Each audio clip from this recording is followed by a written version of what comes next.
Image news కి స్వాగతం. కాకినాడ జిల్లా ఏలేశ్వరం మండలం చిన్నంపేట జాతీయ రహదారిపై గల జీడీపీకల ఫ్యాక్టరీ మూసివేత.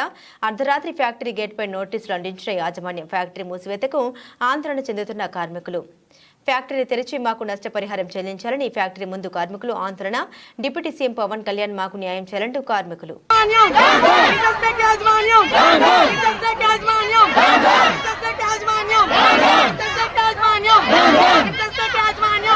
నేను ఇంటర్నెట్ కంపెనీలో 9 years నుంచి వర్కర్ గా పనిచేస్తున్నాను సార్. మేము ఎప్పుడు శాలరీ పెంచమన్నా సార్ 6 రూపీస్ 7 రూపీస్ పెంచేవారు సార్. అది ధర్నా చేసి రోడ్డు మీద నిలబెడితేనే సార్ పెంచిన తర్వాత మళ్ళీ పెంచమన్నా సరే ఎప్పుడు రోడ్డు ఎక్కితేనే పెంచారు సార్. అయ్యి 6 రూపాయల 2015లో జాయిన్ అయ్యారు. ఇప్పుడు దాకా మాకు శాలరీ అవే శాలరీలు వేస్తున్నారు సార్.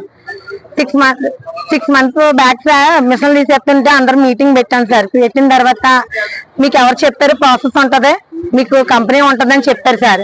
కొత్త ప్రాసెస్ వస్తుందని మేము ఇంటి మీద లోన్లు కూడా తెచ్చుకొని ఇంట్లోనే ఇల్లు తనఖా పెట్టుకొని 15 లక్షలు తెచ్చుకొని లోన్ పెట్టుకున్నాం సార్. ఇప్పుడు మేము రోడ్డు మీద పడవలసి వస్తుంది సార్. తెచ్చుకున్న తర్వాత 2 నెలల తర్వాత ఏమన్నారు, కంపెనీ లేదు, ఎవరికి ఏమన్నా ప్రాబ్లం కట్టు ఉంటే క్యాంటీన్లోకి వెళ్ళి కూర్చోండి అన్నారు సార్. అలా అన్నారా. మేము 1 year కి 2 lakhs అడిగాం సార్. అడిగితే సంవత్సరం 2 లక్షలు అడిగితే 1 లక్ష ఇస్తామన్నారు సార్. ఇస్తానని 2 షిఫ్ట్లకి 2 లక్షలకి స్వతంగా మీటింగ్ రమ్మన్నారు సార్.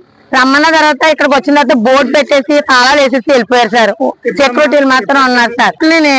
ఈ రోజు మీటింగ్ ఉంటది, ఈ రోజే ఫైనల్ సెటిల్మెంట్ అన్నా సార్. అలా 3 మీటింగ్లు 3 డేట్లు చెప్పారు సార్. అలా సర్లేని ఊరుకున్నాం. అలా 2 నెలలు జరుపుకొని వచ్చి ఈ రోజు ఎలా చేశారు సార్. ఏమైపోవాలి సార్ మా కుటుంబాలన్నీ. ఇందులో భర్త లేని వాళ్ళు, భర్త చచ్చిపోయిన వాళ్ళు చాలా మంది ఉన్నారు సార్. మేము రోడ్డును పడుతున్నాం సార్. ఇప్పుడు మేము అప్పులు చేసుకున్నాం.